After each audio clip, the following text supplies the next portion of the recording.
नमस्कार मित्रों। जब भी पंजाब का नाम आता है तो हमारे मन में हरे भरे खेत, समृद्ध कृषि और 5 नदियों की धरती की छवि उभरती है। इन 5 नदियों में सबसे लंबी और अत्यंत महत्वपूर्ण नदी है सतलुज। यह केवल एक नदी नहीं बल्कि हजारों वर्षों के भूवैज्ञानिक इतिहास, प्राचीन सभ्यताओं, धार्मिक परंपराओं और आधुनिक पंजाब की अर्थव्यवस्था की धुरी है।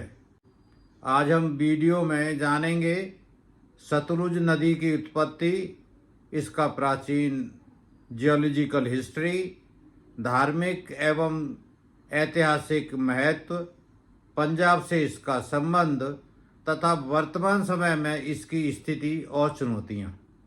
सतलुज नदी की उत्पत्ति।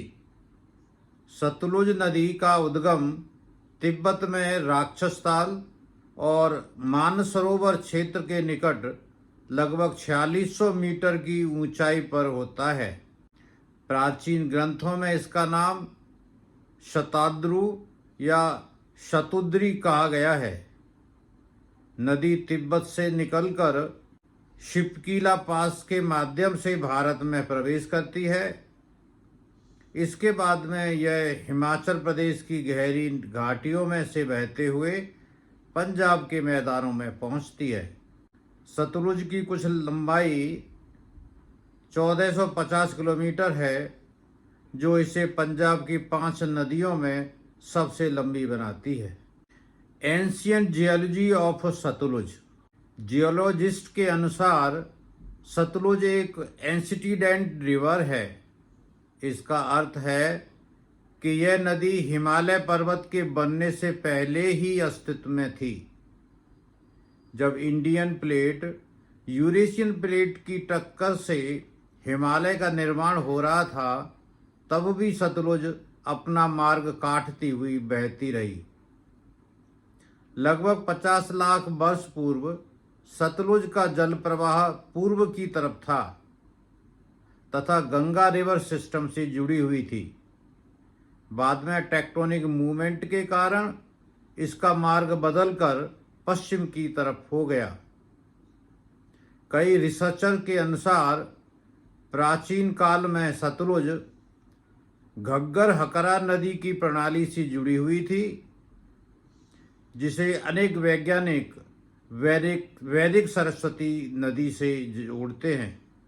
जब सतलुज का मार्ग बदला तो घग्गर और हकरा सिस्टम कमजोर हो गया और धीरे धीरे सूखने लगी। इसका प्रभाव हड़प्पा सभ्यता के अनेक नगरों पर पड़ा। इस प्रकार सतलुज केवल एक नदी नहीं बल्कि भारतीय उपमहाद्वीप के भूवैज्ञानिक विकास की जीवित कहानी है। पंजाब और सतलुज का संबंध। सतलुज उन 5 प्रमुख नदियों में से सबसे महत्वपूर्ण है। यह पंजाब के कृषि क्षेत्र को जीवन प्रदान करती है। हिमालय से आने वाली मेल्ट वाटर तथा मॉनसून वाटर के कारण इसमें वर्षभर जल प्रवाह बना रहता है। पंजाब में प्रवेश करने के बाद सतलुज के साथ ब्यास नदी का संगम होता है।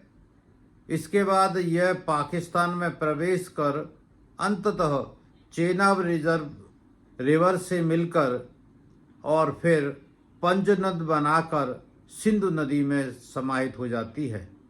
धार्मिक महत्व, रिलीजियस सिग्निफिकेंस। वैदिक परंपरा। ऋग्वेद में इसका उल्लेख शतुद्री के रूप में मिलता है। यह उन महान नदियों में से एक थी जिसके किनारे वैदिक संस्कृति विकसित हुई। कैलाश मानसरोवर से संबंध। सतलुज का उद्गम क्षेत्र कैलाश पर्वत और मानसरोवर के निकट है। हिंदू, बौद्ध और जैन धर्म में यह क्षेत्र अत्यंत पवित्र माना जाता है। सिख इतिहास। महाराजा रणजीत सिंह के शासनकाल में यह नदी सामरिक और आर्थिक दृष्टि से महत्वपूर्ण थी। 1840 के दशक तक सतलुज ब्रिटिश और सिख साम्राज्य के बीच प्राकृतिक सीमा के रूप में कार्य करती रही है। ऐतिहासिक महत्व, हिस्टोरिकल इम्पोर्टेंस, सतलुज के किनारे अनेक सभ्यताओं का विकास हुआ। हड़प्पा सभ्यता, इंडस वैली सिविलाइजेशन के कई क्षेत्र इसके प्रभाव क्षेत्र में थे। प्राचीन व्यापार मार्ग इसके किनारे विकसित हुए। मध्यकाल में यह सामरिक सीमा के रूप में प्रयुक्त हुई। आधुनिक भारत में इस नदी ने पंजाब को कृषि महाशक्ति बनाने में निर्णायक भूमिका निभाई। सतलुज पर बने प्रमुख बांध, major dams. Bhakra dam Bharat के सबसे महत्वपूर्ण मल्टीपर्पस रिवर वैली प्रोजेक्ट में से एक है। नंगल डैम भाखड़ा परियोजना का एक महत्वपूर्ण भाग है। नाथपा झाकड़ी परियोजना भारत की सबसे बड़ी हाइड्रो इलेक्ट्रिक प्रोजेक्ट में से एक। इस परियोजना से irrigation, hydro electric power generation, flood control, drinking water supply सुनिश्चित होती है। आधुनिक पंजाब की जीवन रेखा, ग्रीन रिवॉल्यूशन के समय सतलुज का योगदान अत्यंत महत्वपूर्ण रहा। भाखड़ा नंगल परियोजना और नहर प्रणाली ने पंजाब को भारत का फुटबॉल बना दिया। गेहूं और धान के विशाल उत्पादन के पीछे सतलुज नदी जल का प्रमुख कारण है। वर्तमान स्थिति और चुनौतियां, चैलेंजेस। अब प्रश्न यह है कि क्या सतलुज अभी भी उतनी स्वस्थ है? दुर्भाग्यवश नहीं। Pollution, industrial waste, sewage discharge और एग्रीकल्चरल रन ऑफ के कारण जल गुणवत्ता प्रभावित हो रही है। कुछ क्षेत्रों में ग्राउंड वाटर भी प्रभावित हुआ है। क्लाइमेट चेंज, हिमालयी ग्लेशियर के पिघलने की दर में परिवर्तन भविष्य में नदी के फ्लो रेजिम को प्रभावित कर सकता है। वाटर शेयरिंग डिस्प्यूट, सतलुज और ब्यास के जल बंटवारे को लेकर पंजाब, हरियाणा और राजस्थान के बीच लंबे समय से विवाद रहे हैं। बीबीएमबी और एसवाईएल कैनाल जैसे मुद्दे आज भी चर्चा में हैं।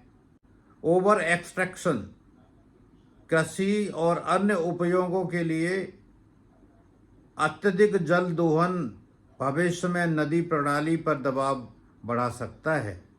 भविष्य का मार्ग, यदि हमें सतलुज को बचाना है, रिवर रेजुवेशन प्रोग्राम्स अपनाने होंगे, सीवेज ट्रीटमेंट प्लांट्स लगाने होंगे, सस्टेनेबल एग्रीकल्चर करनी होगी, इफेक्टिव इरिगेशन सिस्टम अपनाना होगा, ग्लेशियर्स को मॉनिटर करना होगा, इंटरस्टेट वाटर कोऑपरेशन को प्रभावी देनी होगी। सतलुज केवल पंजाब की नहीं बल्कि पूरे उत्तर भारत की जल सुरक्षा का आधार है। दिव्य ज्योति निष्कर्ष, मित्रों, सतलुज नदी हिमालय की गोद से निकलकर पंजाब के खेतों को जीवन देती है। यह लाखों वर्षों से भूवैज्ञानिक इतिहास की साक्षी है, वैदिक संस्कृति की धारा है, सिख इतिहास की गवाह है और आधुनिक भारत की कृषि शक्ति का आधार है। लेकिन आज नदी प्रदूषण, जल विवाद और जलवायु परिवर्तन जैसी चुनौतियों का सामना कर रही है। यदि हम सतलुज को बचा पाए तो हम केवल एक नदी नहीं बल्कि अपनी सभ्यता, संस्कृति और आने वाली पीढ़ियों के भविष्य को सुरक्षित करेंगे। नदियाँ केवल पानी की धारा नहीं होती, वे किसी राष्ट्र की स्मृति, संस्कृति और जीवन की धड़कन होती हैं। अगर आपको ये वीडियो इन्फॉर्मेटिव लगा हो तो दिव्य ज्योति चैनल को लाइक, शेयर और सब्सक्राइब करें तम सोमा ज्योतिर्गमय अंधकार से प्रकाश की ओर। जय हिंद।